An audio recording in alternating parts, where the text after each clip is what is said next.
Hello, I'm Michael Shea, a candidate for Arlington School Board. I announced my candidacy at the Democratic meeting on Wednesday night, and in less than 12 hours, I had already stirred up controversy. Yes, it came along a lot sooner than I expected, but now we are in our first school board campaign kerfuffle. On Wednesday night, my son Matthew introduced me, and then I talked about the three things I wanted to emphasize in my campaign. I also talked about how my father was an inspiring educator. And I talked about how proud I was with the work I've done and the work all my volunteers have done in creating a program called High School Sports to give bigger video news coverage to our high school students who compete and pursue excellence in so many different ways. Because every student deserves that recognition, that spotlight. Every student deserves that support. It was a fun night. Nice speech. But daybreak had barely returned before the Sun-Gazette posted this article on my campaign. Apparently they were offended by one remark about local media. And then a couple of years ago, I've been doing a lot of things with Arlington independent media.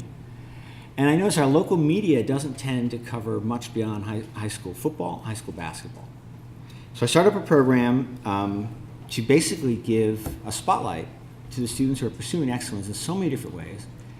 The Sun-Gazette asked, rhetorically I must assume, whether I even knew there was media in the room.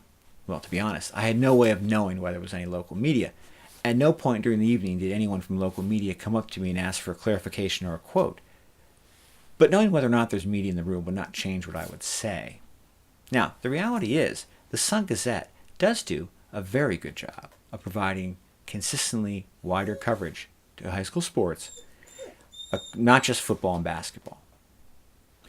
But the Sun-Gazette is only one media producer in our area.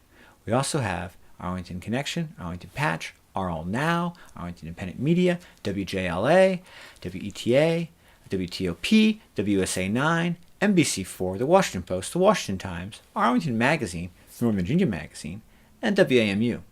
When you look at all those local media organizations as a whole, I'm confident it's accurate to say that when high school sports shows up in coverage, the emphasis really is on football and basketball.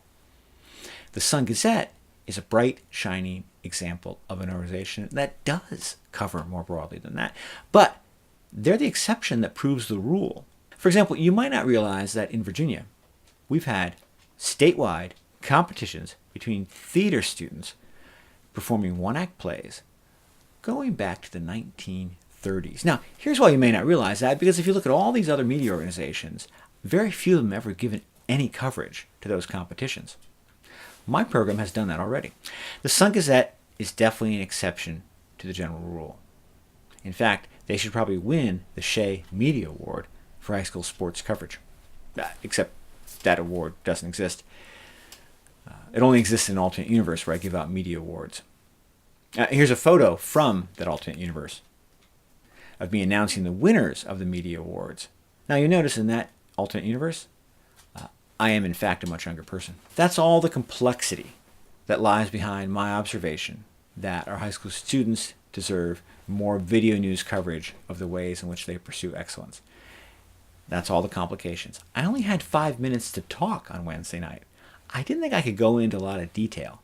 And I'm not a professional speechwriter, but I did think our audience was better served by having me give some details about how my father was an inspiring educator. They're better served with that, I think, than going into a mini lecture on the differences between local media. In any case, I am very proud of the work the volunteer crews have done on our high school sports program. In fact, we won a national award for it, and that award does exist. Except in an alternate universe, it would not be just my name on it. It would be the dozens of people who have come out and given their time and talent to make it happen. There are two things about the Sun-Gazette report that did flatter me, though. First, they refer to my campaign speech as a kickoff. Actually, I'm getting into this campaign so late, it had less of a kickoff feel. It felt a lot more like an onside kick. And when you consider all the Democrat Party insiders that already lined up against my campaign, it felt a little bit like a Hail Mary pass in the closing minutes of the game than it ever would a campaign kickoff.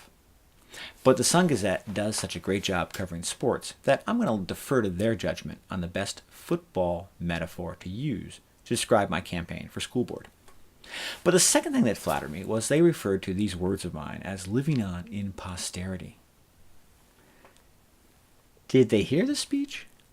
I don't think I said anything that night that was history-making. I don't think I said anything that was deserving of posterity.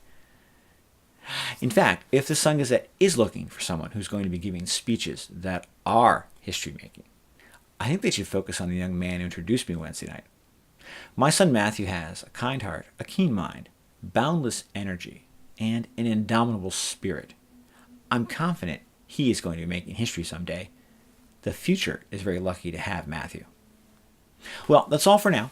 I'm Michael Shea, a candidate for Arlington School Board, and I'll catch up with you next time we have school board campaign kerfuffle. I'm sure it won't be long.